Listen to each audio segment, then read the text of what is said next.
Hello friends, welcome to Sarvan city classes. आज हम देखने के लिए जा रहे हैं सुपर टेट। बिहार में जो सुपर टेट लागू हुआ है उसके बारे में कुछ जानकारी प्राप्त करने के लिए जा रहे हैं। तो आइए देखते हैं कि सुपर टेट सुपर टेट कौन दे सकता है। क्या सुपर टेट कौन दे सकता है, उम्र सीमा क्या होगा, उसका एग्जाम पैटर्न क्या होगा, सिलेबस क्या होगा, एग्जाम ऑनलाइन होगा या ऑफलाइन होगा, कितना मार्क्स होगा, कितना मार्क्स का होगा, कितना मार्क्स का होगा निगेटिव मार्किंग होगा या नहीं होगा, और सैलरी कितना होगा। तो अब सुपर टेट बिहार में लागू हुआ है न्यू नियमावली, जिसमें सुपर टेट दिया गया है। अब सुपर टेट के बारे में थोड़ा बहुत जानकारी लेते हैं कि सुपर टेट जो स्टूडेंट क्या गया है कि सुपर टेट कौन दे सकता है। सुपर टेट जो स्टूडेंट, देखिए, जो स्टूडेंट सीटेट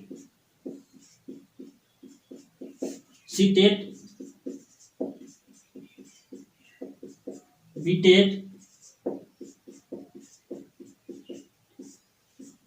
जो स्टूडेंट सीटेट बीटेट और एस्टेट पास है वही स्टूडेंट सुपर टेट का फॉर्म डाल सकते हैं। क्या वही स्टूडेंट सुपर टेट का फॉर्म डाल सकते हैं। एक बात और है कि सुपर टेट जो न्यू नियमावली लागू हुआ है बिहार में, इसके चलते बहुत स्टूडेंट दुखी है। क्या दुखी है? दुखी होने का कोई बात नहीं है इसमें। देखिए, जिन स्टूडेंट अगर इनके बाद सुपर टेट के बारे में अच्छे वाली जानते हैं, सही से जानते हैं, जानकारी प्राप्त कीजिए पहले, ठीक है।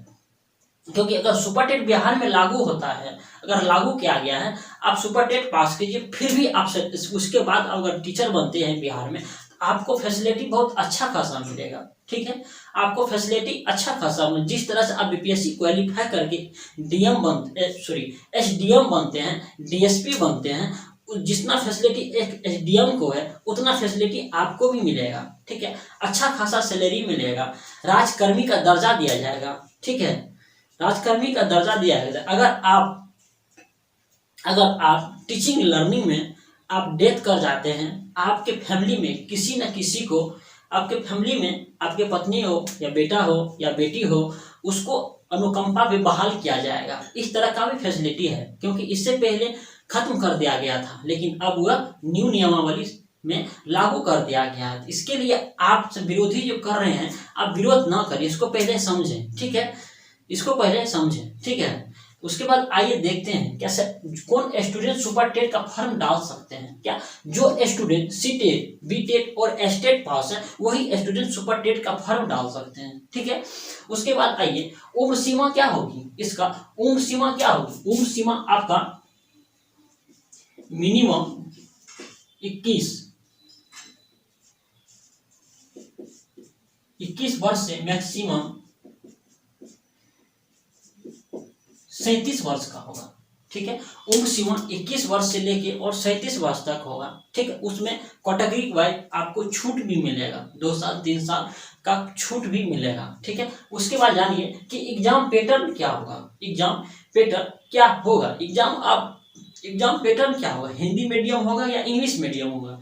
आपका एग्जाम बिहार में जो बीपीएससी अभी तक कांटेक्ट कराया है, एग्जाम बीपीएससी जो एग्जाम लेता है, इससे पहले प्रधानाध्यापक का एग्जाम लिया था। ठीक है, उसमें 150 मार्क का क्वेश्चन था, वो भी हिंदी। आपका क्वेश्चन जो रहेगा हिंदी मीडियम और इंग्लिश दोनों रहेगा। ठीक है, आप किस लैंग्वेज में आप एग्जाम देने के लिए चाहते हैं वो आप पे डिपेंड करता है। वो फॉर्म फिलअप करने वक्त आपको चूज करना पड़ेगा, हम इंग्लिश में एग्जाम देंगे या हिंदी में एग्जाम देंगे, तो दोनों आपको मिलेगा। ठीक है, उसके बाद आइए कि सिलेबस क्या होगा। क्या सिलेबस क्या होगा? आइए हम सिलेबस के बारे में जानते हैं। क्योंकि देखिए, जो स्टूडेंट सीटेट बीटेट और एस्टेट पास किए हुए हैं वही स्टूडेंट फॉर्म डाल सकते हैं, और सीटेट बीटेट और एस्टेट से रिलेटिव ही आपका सिलेबस सुपर टेट का भी होगा। क्या सुपर टेट का भी होगा? उसमें थोड़ा बहुत फिर अदल बदल होगा, लेकिन सेम सिलेबस आपका मिलेगा। तो आइए देखते हैं आपका सिलेबस क्या होगा। क्या सिलेबस क्या होगा?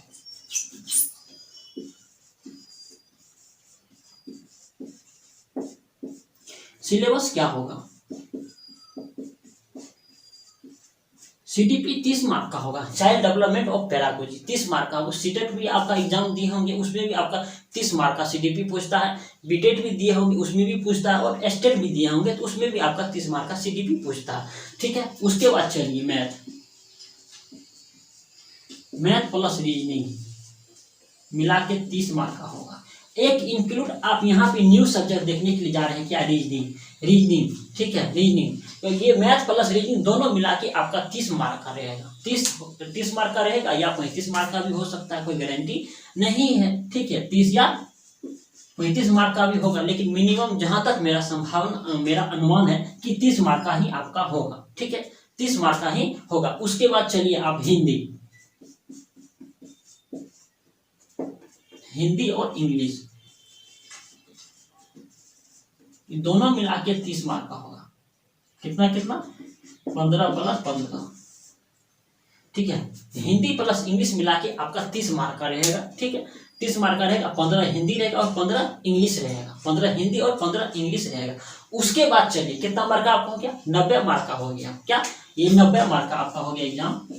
90 मार्क का जो कॉमन है। आप सीटेट अगर एग्जाम पास किए होंगे तो सीटेट में भी आपको ये तीनों देखने के लिए मिला होगा। सिर्फ रीजनिंग नहीं दिया होगा। रीजनिंग आप अगर नहीं भी पढ़े होंगे ना तो आप रीजनिंग बना सकते हैं। ठीक है, उसके काबिल आप सब हैं, बहुत हैं। सीटेट भी एग्जाम दिए होंगे तो इतना 90 मार्क आपको कॉमन मिला होगा। बीटेट भी दिए होंगे तो इतना मिलेगा। एस्टेट भी दिए होंगे तो 90 मार्क आपको कॉमन देखने के लिए मिला होगा एग्जाम।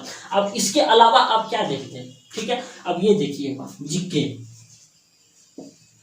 जीके, जीएस और सीए, करंट अफेयर, चारों मिला के आपका 40 मार्क का होगा। कितना मार्क का होगा?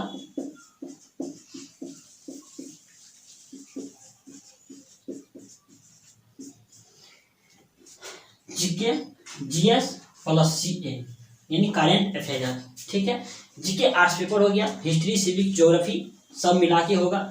सीके उसके बाद जीएस में करंट होगा, फिजिक्स, केमिस्ट्री, बायो होगा।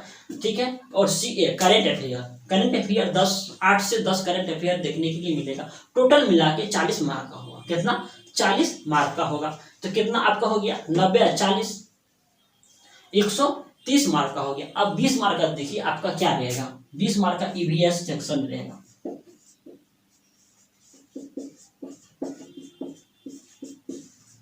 बीस मार्क का आपका ईवीएस रहेगा। 20 मार्क का ईवीएस रहेगा। ठीक है, तो 20 मार्क का ईवीएस। तो आप ये देखिए, आप एक अनुमान लगाइए, आपको सिर्फ आपको जीके देखने के लिए न्यू मिल रहा है। इसमें जीके प्लस जीएस प्लस सी है। जो भी स्टूडेंट अभी जनरल कंपटीशन का तैयारी करते होंगे उनको तो अच्छे भले भांति अब जीके जीएस पढ़ते होंगे, या नहीं तो अगर सीटेट पास किए होंगे तो सेकेंड पेपर आप दिए होंगे। अगर आर्ट्स पेपर दिए होंगे, अगर आपका आर्ट्स पेपर होगा या बीए होगा तो आप जीके अच्छा से जानते होंगे, पढ़े होंगे। उसके बाद अगर आपका साइंस पेपर होगा तो उसमें साइंस मैथ प्लस साइंस हल्का फुल्का रहता है। ठीक, मैथ रहता है 20 क्वेश्चन, उसके बाद साइंस भी रहता है 20 क्वेश्चन, मतलब कि सीडीपी रहता है।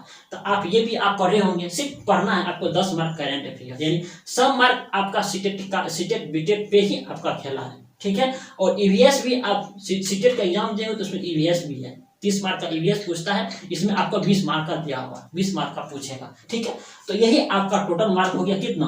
30 30 90 30 30 30 60 30 90 90 प्लस 40 कितना हो गया? 130 प्लस 150 मार्क का होगा टोटल। कितना? 150 मार्क का आपका एग्जाम होगा। तो यही आपका सिलेबस है। क्या है? सिलेबस। फिर समझ लीजिए एक बार सिलेबस। सीडीपी आपका 30 मार्क का होगा, जिसे चाइल्ड डेवलपमेंट और पेडागोजी कहते हैं। जो बच्चा से रिलेटेड आप अगर सीटेट दिए होंगे तो आपको भली भांति अच्छा मालूम होगा। उसके बाद चलिए मैथ आपका 30 मार्क का होगा। उसी में रीजनिंग भी यदि डाल दे तो मैथ प्लस रीजनिंग मिला के आपका 30 मार्क का एग्जाम होगा। उसके बाद हिंदी प्लस इंग्लिश देखिए 30 मार्क का होगा। ठीक है, उसके बाद जीए प्लस जीएस और करंट अफेयर तीनों मिला के आपका 40 मार्क का होगा। 8 से 10 आपको करंट अफेयर देखने के लिए मिलेगा। कितना? 8 से 10 करंट अफेयर देखने के लिए मिलेगा। उसके बाद ईवीएस आपका 20 मार्क का होगा। कितना?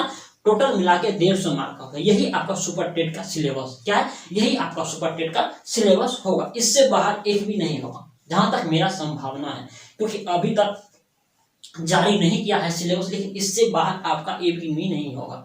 अगर आप इनके सीटेट बीटेट अगर पास है तो आप स्टडी में अभी से लग जाइए, ठीक है। उसके बाद चलिए सिलेबस आपका हो गया क्या है। अब एग्जाम ऑफलाइन होगा या ऑनलाइन होगा, ये भी आपको जानकारी लेना। एग्जाम ऑनलाइन होगा या ऑफलाइन होगा। देखिए बीपीएससी आयोग अभी तक जो भी एग्जाम कराया है सब ऑफलाइन ही हुआ है। क्या ऑफलाइन ही हुआ है, क्योंकि इससे पहले प्रधानाध्यापक का जो एग्जाम बहाली हुआ था उसमें का जो एग्जाम लिया वो भी एग्जाम लगभग ऑफलाइन ही हुआ था। क्या हुआ था, ऑफलाइन भी हुआ था, लेकिन उसमें 150 क्वेश्चन था। उसमें एक प्रश्न ये था कि निगेटिव मार्किंग था। क्या था, निगेटिव मार्किंग था, जिसके चलते बहुत कम स्टूडेंट पास कर पाया था। क्या, बहुत कम स्टूडेंट पास कर पाया था, जिसका सरकार ने फिर संशोधन करने के बाद उसका फिर से री एग्जाम सोचा था लेने के लिए। उसमें निगेटिव मार्किंग नहीं होगा। वो बोला कि 100 मार्क का ही क्वेश्चन होगा, 100 क्वेश्चन 100 मार्क का होगा और उसी निगेटिव नहीं होगा।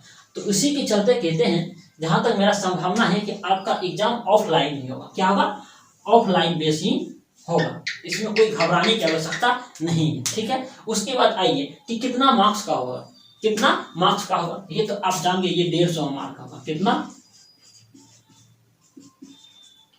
150 मार्क का होगा और 150 क्वेश्चन होगा। कितना होगा, 150 मार्क का होगा और 150 क्वेश्चन होगा, ठीक है। उसके बाद देखिए कि निगेटिव मार्क होगा या नहीं होगा। क्या, निगेटिव मार्किंग होगा या नहीं होगा। देखिए बीपीएससी का एग्जाम आप दिए होंगे या नहीं दिए होंगे तो आप जान लीजिए कि बीपीएससी का एग्जाम जो लेता है पीटी जो होता है 150 मार्क का होता है, ठीक है। उसमें history civics geography economics political science और मैथ रहता है, ठीक है।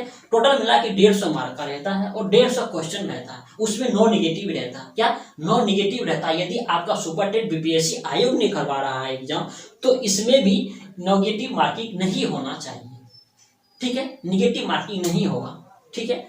जहां तक मेरा कहना है निगेटिव मार्किंग नहीं होनी चाहिए, लेकिन अभी तक इसका कोई फुल डिसीजन निकल के नहीं आया है कि निगेटिव मार्किंग होगा या नॉन निगेटिव मार्किंग होगा, ठीक है। उसके लिए आप घबराइए नहीं, ठीक है। हो सकता है निगेटिव मार्किंग, जहां तक मेरा है अनुमान नहीं होगा, ठीक है। उसके बाद चलिए सैलरी क्या होगा। देखिए आप तमाम स्टूडेंट सुपरटेट के लिए हल्ला कर रहे हैं। क्या, हल्ला कर रहे हैं कि सर हम 2018 में बीटेट या एस्टेट कर पास करके बैठे हुए हैं, उसमें मेरिट मेरा बन चुका है, अभी तक ज्वाइनिंग नहीं करवाया है। ये तो गवर्नमेंट का गलती है। इस बात से हम सहमत हैं कि ये गवर्नमेंट का सरासर गलती है, क्योंकि आप अगर जो स्टूडेंट बीटेट और एस्टेट पास करके बैठे हुए हैं कि अब मेरा ज्वाइनिंग करवाएगा, ठीक है। कितना स्टूडेंट तो बहुत पढ़ना लिखना भी छोड़ दिया है। अब फिर कहते हैं कि हम उसको एग्जाम लेंगे फिर वह टीचर बनेगा, ठीक है। लेकिन बिहार गवर्नमेंट का एक चाल ये है कि सही समय पे बहाली नहीं देता है, नहीं अगर देता तो धांधली ही अक्सर सबसे ज्यादा होता है। इसीलिए बच्चों का मनोबल, पढ़ने वाला बच्चों बैठे रह जाता है, और जो जिसके पास पैसा है फैला हुआ स्टूडेंट वह अपना नौकरी लेके कहीं न कहीं सेटल हो जाता है। इसीलिए आज बिहार का प्राथमिक स्कूल का सिचुएशन ये है, यही बिहार का शिक्षा है आज। इसीलिए बिहार का शिक्षा इतना दयनीय जाते जा रहा है, ठीक है। अभी जो सुपर टेट लागू किया है ये बहुत अच्छा है, एक तरह से समझिए आप तो, ठीक है। ये बहुत अच्छा लागू किया है, क्योंकि जिसको कलम में है दम वही लेगा सीट, वही सुपर टेट पास करेगा और वही बिहार में टीचर बनेगा, टीचर बनने के काबिल होगा। जिसके कलम में नहीं होगा तब वह नहीं लेगा, क्या वही होगा। इसीलिए इसका सैलरी होगा, और इस जो सुपर टेट पास करके शिक्षक बनते हैं बिहार में उसको अच्छा खासा सैलरी मिलेगा, लगभग उसको 50,000 समथिंग से मिलेगा, 50,000 से स्टार्ट होगा सैलरी, ठीक है। उसको हर तरह का फैसिलिटी दिया जाएगा, ठीक है। इसीलिए आप सुपर टेट से घबराइए नहीं। आप सीटेट बीटेट पास किए थे उसमें भी आप तैयारी किए थे, पढ़ने वाले स्टूडेंट स्टडी किए थे, एक बार और फिर 3 से 4 मंथ टाइम लगाइए, फिर निकलेगा। अगर पास जरूर ही कीजिएगा, क्यों नहीं कीजिएगा, मूर्ख थोड़े हैं आप, जरूर निकलेगा, पास कीजिएगा। पास करने के बाद टीचर बनिएगा बीपीएससी के थ्रू। आप स्कूल में भी जाइएगा पढ़ाने के लिए तो स्टूडेंट सब भी बोलेगा सर बीपीएससी पास कर पढ़ाने के लिए, ठीक है। इसीलिए सुपर टेट से घबराइए नहीं, ठीक है। आई होप वीडियो आपको अच्छा लगा हो, तो 7 सीटेड क्लासेस को ज्वाइन कीजिए, ठीक है, इस तरह की वीडियो के लिए।